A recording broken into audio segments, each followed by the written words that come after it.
دي منظر الجريمة بعد ما حصل، والموبايل بتاعه هناك وده أكبر دليل. بس وده شغال. طلع شغال. دي أول أكلة ليهم بعد الثانوية العامة. معانا مستر رمضان. اول اكله الصراحه كان يعني الحمد لله كانت كويسه. الحمد لله. أول أكلة بعد الثانوية العامة. والنتيجه بقى دلوقتي نورنا أستاذ رمضان، جرب 3 سندوتشات وأخد ال3 سندوتشات في 3 أنواع مختلفة من العيش.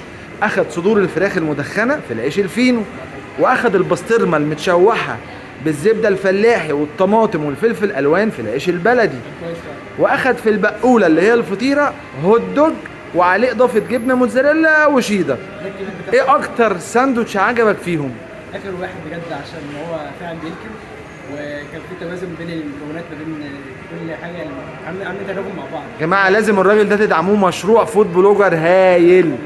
كمل يا باشا قول. غير كده برضو الكومبينيشن من بعض يعني كان طعمه حلو. كومبينيشن الله قول.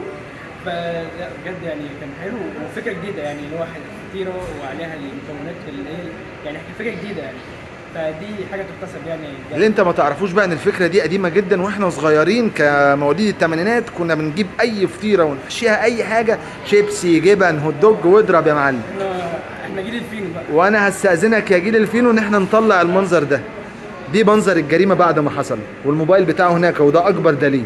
كلمة اخيرة بقى نختم بيها، ما تنسوش دايما ان بقالي بيحبكم، ده السلوجان بتاعنا، ما تنسوش دايما ان بقالي ايه بيحبوك.